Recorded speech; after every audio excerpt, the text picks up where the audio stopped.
The 2026 Olympic Games mark a major turning point for women's hockey, the first to take place since the creation of the PWHL.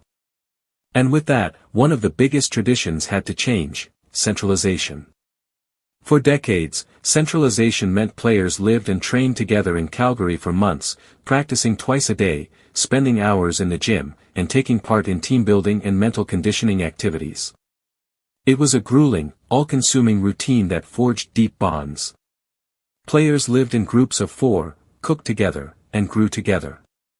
The system was designed to build chemistry, toughness, and unity. Those camps weren't just about hockey, they were about resilience.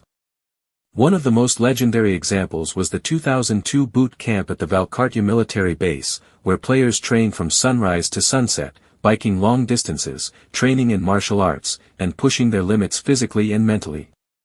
The motto then was, "We are responsible," fittingly shortened to WAR, as the team prepared to reclaim gold from the United States.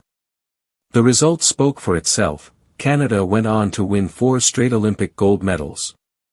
But with the rise of the PWHL, that centralized model no longer made sense. The league now keeps players competing at a high level all year long, making months of isolation unnecessary. Instead, Team Canada introduced a new approach, a series of shorter, focused training blocks. Camps have been held in Calgary, Toronto, and Montreal, each with a unique purpose. Team Canada's GM Gina Kingsbury says the new system feels different but effective. Without weekly games to measure progress, coaches had to rely more on focused skill sessions and communication. To maintain team bonding, players were grouped in airbooms, still living together but with more flexibility. Kingsbury says the younger players are connecting with veterans in new ways, and the atmosphere remains strong and positive.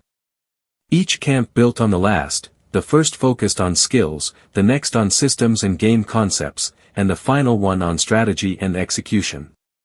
The result has been a smooth transition to a more modern approach. Players agree. Forward Emma Maltais says the change feels fresh but familiar, with the same goal of building chemistry and culture. Goalie Ann-Renee Desbiens adds that it keeps everyone sharper, both physically and mentally, especially since they'll continue playing meaningful hockey through the PWHL season instead of taking long breaks. Head coach Troy Ryan believes this shift reflects the growth of women's hockey itself. In the past, Canada played dozens of games during centralization to prepare for the Olympics. Now, with players competing full-time in a professional league, that control is no longer needed. As Ryan puts it, the PWHL has elevated the entire sport.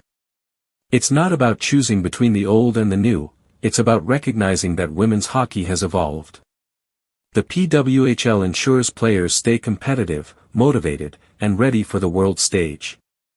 For Team Canada, that means stepping into the 2026 Olympics stronger, more experienced, and more connected than ever before.